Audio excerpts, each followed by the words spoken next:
Mickey has been involved with U.S. and China cooperation and relationship for decades.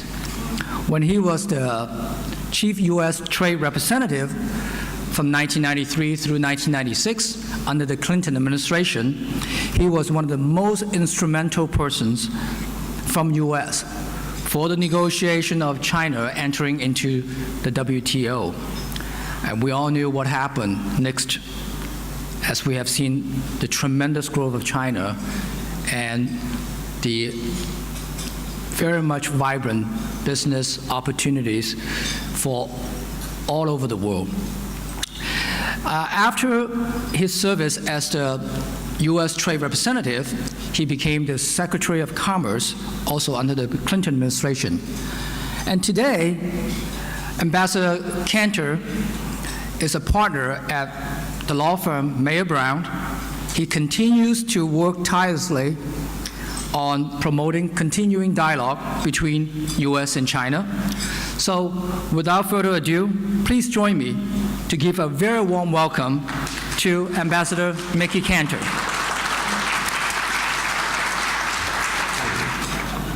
First of all, Dominic, thank you for your leadership of the Committee of 100.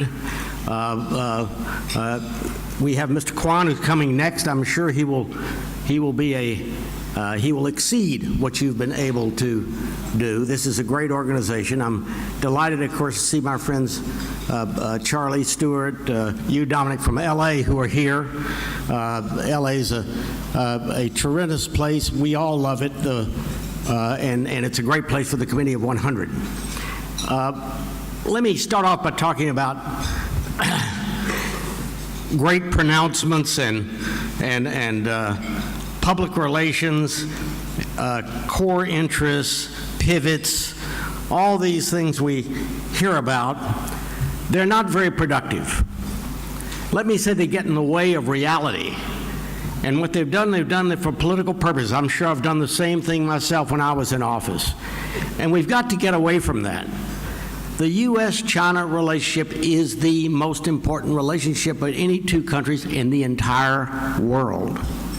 And what we need to do is understand constant, full negotiation, cooperation, coordination is what we need. We don't need slogans. We don't need to say, to gain mutuality, that somehow we have to pivot. Let me say something about the word pivot and what the U.S. That was an unfortunate thing that we did. Nothing really happened different. Did anybody doubt the U.S. hadn't spent the last 100 years in Asia? That the U.S. didn't have the 7th Fleet active? That we didn't have troops in Korea and Japan? Did anybody doubt the U.S. companies had suddenly found Asia and were investing? Of course not. And so what we did with the pivot, we raised the whole issue again of, are we trying to contain China? That's a ridiculous notion. How in the world can you contain the largest country in the world, the largest developing country, one that's growing right now even at 7.7% a year? It's a major factor militarily and economically and politically, not just in Asia anymore, but around the world. Of course not. You cannot contain, nor should we. It is not in our interest. It's in the U.S. interest to engage China, to work with China, to build a bigger economic and more productive world, because we are the winners when that happens. I'm going to talk about that a little bit. But what I want to make sure that one message gets across, if nothing else you remember from what I say, and you probably won't, this relationship is vital and must work. And it only will work if we deal with it in reality, not by slogans. I would like to start with Sunnylands. It's in California is one of the reasons I like to start with it, because I love everything in California. That meeting was critically important. It doesn't matter if anything particular was decided. Those two leaders spent 8 hours together. 8 hours. Today's world, that's almost unheard of. We must build a relationship between our leaders if we're going to make progress. They have to trust and respect each other. They have to understand each other's position. You know what the two of them talked about first, for the first hour? Their domestic concerns. They didn't talk about U.S.-China relations. They talked about what they were wrestling with domestically to try to understand each other and some of the things that drive them on a day-to-day or even hour-to-hour basis. That was very smart, very well done. I have been through some of that. I had the privilege, of course, of being in office in the United States. And I had the privilege also of working with someone named Madame Wu Yi. And we happened to negotiate a number of treaties, none of which existed in a space launch agreement, 2 intellectual property agreements, a textile and agreement, and began the negotiations in great detail over China's accession to the WTO.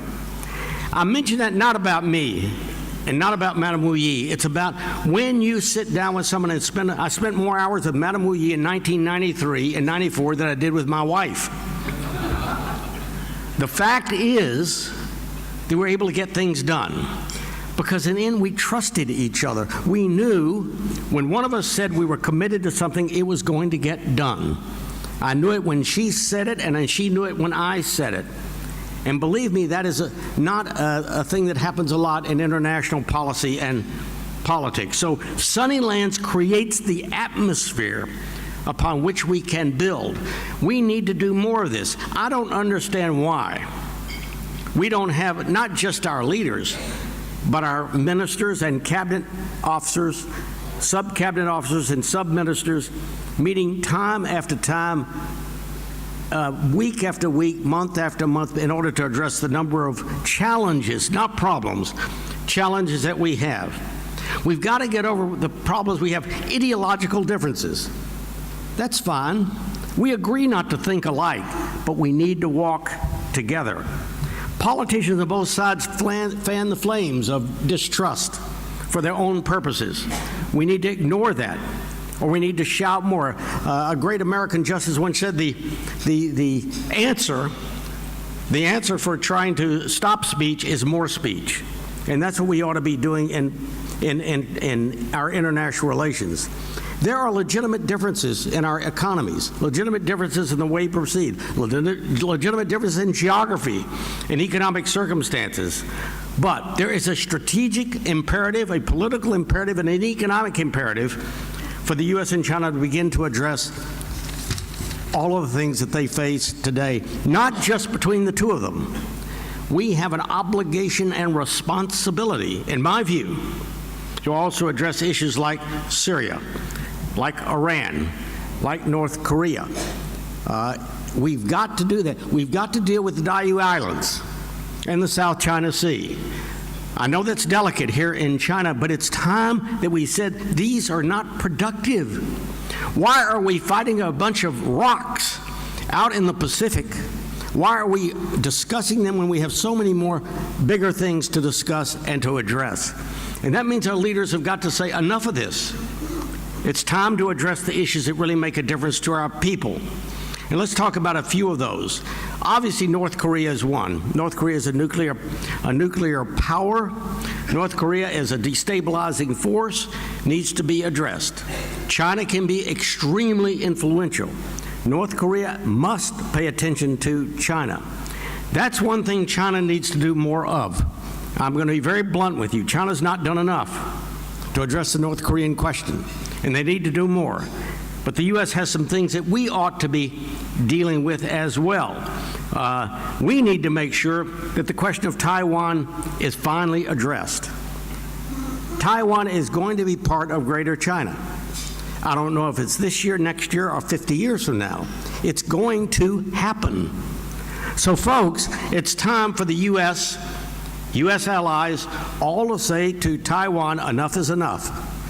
It's time to come together with China. We can have two systems, one shore, two systems. So I remember that was said. That's what we ought to be doing. The Hong Kong handover has worked. Macau has worked. It's time for Taiwan to be ended, finally, that question. It is not a question that needs to get in the way of these two great relationships, and in fact, in terms of peace here in Asia. Iran, Syria, resource allegation, cybersecurity, human rights, all of those have to be addressed. Some the U.S. has an obligation to work on, some China has an obligation to work on. And we all have to work on the environment, on air and water, on the use of resources. I've got to say that I've been coming here now for over 20 years. I've never seen it as bad as it is now here in Beijing, and I'm sure all over China. It's time to make that go away. We did it in Los Angeles. I've got to say, Charlie will tell you, 20 years ago in Los Angeles, it would look like it did outside here today, or 30 years ago, I guess. Not anymore. The sky is blue, it's clear, it's a wonderful environment because we were tough on regulations and implemented them in a fair and tough way. We have other terrific issues we have to get to. Access to markets, goods and services, investment, and people need to be reciprocal on both parties. We have not done a good enough job with that. We can address that issue as well as trying to address a bilateral investment treaty, which is under negotiation right now. On the services agreement under the WTO, China, frankly, has become an impediment. And China needs to step up on that agreement, as we all need to step on the agreement with the information technology agreement. If you take those issues, information technology, services agreement, the bilateral investment treaty, and more access to markets, we can begin to build a big and strong relationship that is much greater than it is today. Using trade and using economic investment, we can bring our countries closer and closer together. We're in a globalized world. It's in our interest, both countries, to do so. In our interest. Don't you realize if we did those things and build our markets and build markets around the world, we are the winners, the U.S. and China. It's in our interest to do it together. We have the Trans-Pacific Partnership being negotiated right now. It covers government procurement and intellectual property protection, services, manufactured goods, subsidies, export licensing, this is a very bit delicate here, market access, dispute settlement, and so on. It's an important agreement. It's now 13 countries. It's going to be done at some point. Now, China's done the right thing in sending signals they would like to be part of it. The U.S. has not done the right thing by not welcoming China in. They say it's because they'd like to wait until they have the first agreement and then they'll negotiate. Well, I don't agree with that. It's time to bring China into the TPP. It's time to build it into 60% of world trade would then be in this agreement. 60%. If we did that, it would jumpstart the World Trade Organization, which has been moribund, frankly, in the last number of years, and begin to work on bigger issues on a multilateral basis like agriculture, which is a big deal. Now, we can do that if China and the U.S. can sit down together and decide all of this is in our interest, which it is. I believe if I sat down with Minister Zhang, we could agree on almost all of that, if not all of it, since he stole my speech. But that takes will, political will. You can't have the kind of rhetoric both sides come up with sometimes and trying to make political points at home and reach these agreements together, because what it does is fan the flames of distrust. So China and the U.S. have to look at each other and say, China's got to say to the U.S., stop overspending, stop your overconsumption, lower your long-term debt, be careful with the expansionary monetary policy, and please be open to Chinese investment. That's what the U.S. has got to do with China. All of those things stand in the way right now, but they can be done. The U.S. has got to say to China, subsidies, licensing, failure to provide market access has to stop. State-owned corporations have to compete on a fair basis. They can't be subsidized in such a way that they have an unfair advantage in the areas in which they operate. Export investment versus consumption here in China has got to change. Exports and plus investment is the way China has grown, but now it's time for China to build a consumption economy. These are the things both sides need to work on. And they need to make an agreement that they're going to work on them at the same simultaneously in order to begin to get rid of these things that stand in the way of a U.S.-China strong relationship. We are in this together. We're going to go up or down together. We are joined at the hip in a globalized economy. We can build on Sunnylands. We can have more meetings with our leaders and with our cabinet officers and others. We can candidly discuss what our problems are and how we can address them and what we can do about them. But we can't do it if we don't physically get together. I love the new world that all my grandchildren know everything about with cyber, in the cyber world and in the cloud, wherever that cloud is. I'd like to know where it is. But you cannot substitute that for getting together and talking through and even not having an agenda, getting to know each other and to respect each other and to trust each other. We need to do more of that. So building on Sunnylands will help. We've got to continue. There is military interaction going on today. I know in a panel before they said there's more than I thought was going on. We ought to have more of it. Our militaries ought to be getting together. They share the same concerns, interests, and fears, and they ought to work together. As I said, this bilateral investment treaty and the expansion of the ITA and the service agreement ought to be done easily. The issues of North Korea and Syria and Iran are very difficult. But China has got to be involved in those, particularly North Korea, but also Syria and Iran.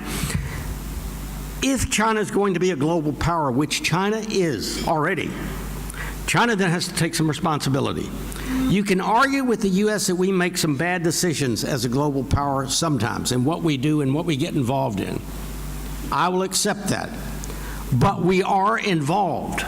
We do not ignore. We are engaged, and China has to join us in that engagement. If China doesn't, both at the UN and at the WTO and in other matters, then we're not going to make the progress that we should be making. On the political end, obviously, I've talked about Taiwan and the South China Sea and, of course, the Diaoyu Islands. This should not be a difficult question to resolve.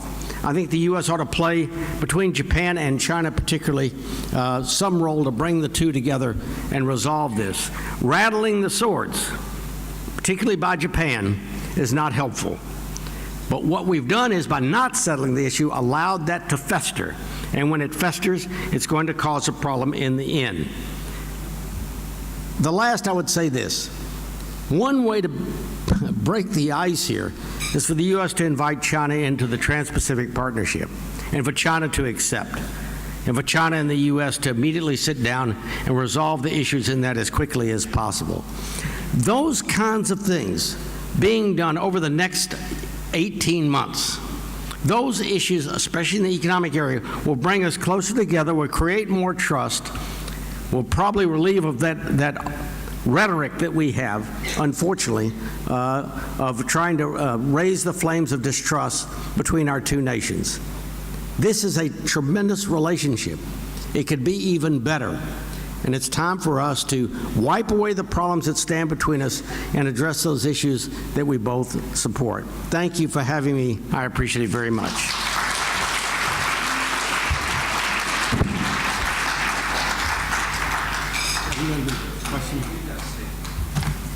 I've still got to sing for my supper. Thank you, Mickey. Such a energetic, such a fun topic. So we're going to change this procedure a little bit. We're going This is not going to be fun? This is going to be more fun. We're going to invite 5 so-called co-speakers with you. It's going to be very short and straight question and answer. Good. So it's 10 minutes altogether. Gotcha. And David, you're going to be first one. Anybody interested to make a question, please sit in here. So we're going to line up. Charlie, you're going to be the second one. So 3 more. Thank you very much.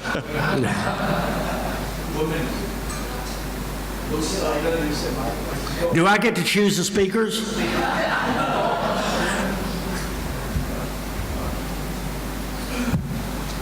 Well, I don't know about you. We came in last night, and we're still having jet lag. So my question may not be about anything. Oh, it'll be. I came in last night too, and I'm feeling terrific. Oh, look at that! But in all honesty, I was pretty impressed by this morning's 2 panels. I know you were. You're sitting there very attentive in front of me, and we were talking about the nonprofit. Okay, my opening remark is 4 minutes.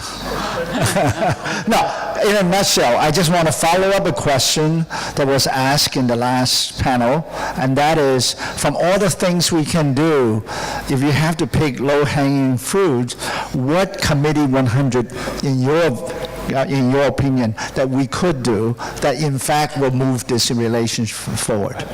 Well, very specifically, I'll go back to just what I said, and thank you. No, the Committee of 100 has enormous potential impact, as you know, and you have had impacting issues.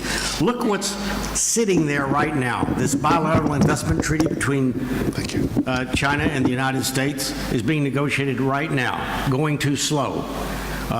China and the U.S. arguing over the services agreement being negotiated at the WTO right now. China and the U.S. are arguing over the expansion of the information technology agreement. There are 3 things right now where the U.S. has to be encouraged, and China, to come together. They're not very difficult. I have been through these negotiations before, and I've got to tell you, once you step back and look at what you're arguing about, you almost laugh at yourself. The agreement's much more important than the argument itself. Let me tell you one story. When I became USTR, I got a call from Bob Strauss. Bob Strauss was the USTR before me, famous American politician and lawyer. And Bob says, Mickey, I got one advice for you. They don't give parades for people who can't reach agreements. And so my advice to the people who are negotiating this is come to agreement, and you folks can be very helpful in that because you bridge between the two. So please get active in that. Take it on as an agenda. Force the issues yourself. It will really help.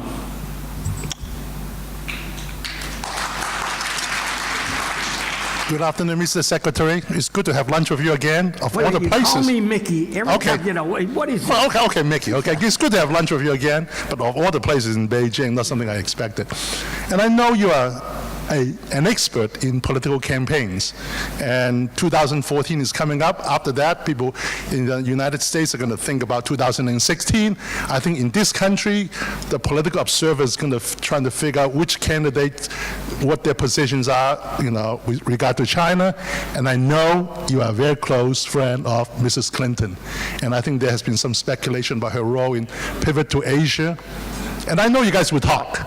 So what are you going to tell Mrs. Clinton as to her rhetoric in order to, if she runs, in order to win the campaign, as well as her relationship with China? Well, first of all, I don't need to lecture Hillary Clinton on anything. She knows more about it than I do. We've been friends for 40 years now. I don't know what she's going to do. I've talked to her about this. I don't know what she's going to do. And she doesn't know what she's going to do. But if she runs, she'll be the most experienced and knowledgeable and person on U.S.-China relations that has ever walked into the Oval Office, even more than the first George Bush. She's been through it as a senator. She's been through it as Secretary of State. She's been through it as First Lady. She spent years in addressing these questions. I believe if she had been sitting here in the audience, and that's the worst thing she'd ever think of, listening to me, but listening, or to Minister Zhang, she would have agreed with everything he said. I think she understands just how important this relationship is. I think she knows we've been in Asia for a long time and we're going to stay, but more importantly, that U.S. and China, the relationship is the most important relationship in the world. So she would have said everything that we said here today. But there will be a lot of rhetoric in a campaign in the U.S., as you know, Charlie. Don't pay attention to all of it. Please, folks, don't pay attention to it. U.S. politics is open, transparent, it's brawling, it is combative, and therefore people say things sometimes that really aren't where they are. So pay attention to what they do, not what they say. And with Hillary Clinton, I think she will both say and do the same in support of strong U.S.-China relations. I don't know who the Republicans will nominate, obviously, and I don't know if Hillary Clinton will run. But I can tell you, no American president can be elected or go into office and not understand how important this relationship is. We're just, as a country, we may make mistakes. We don't make that kind of mistake. And so I don't think you have to worry, Charlie. I don't think people in Beijing or around China, what's going to happen in 2016 with regard to U.S.-China relations. But we can set the stage for that by doing things that I talked about and other things as well. The Committee of 100 can set the stage and then force whoever is president to have to deal with this in a proper way.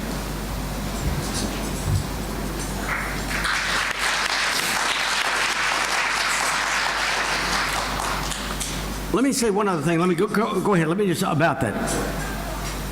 I have had a little experience in political campaigns. My wife says too much. The fact is, you need to get involved with both parties, not just I'm a Democrat, everyone knows that, both parties, to push them in the right direction.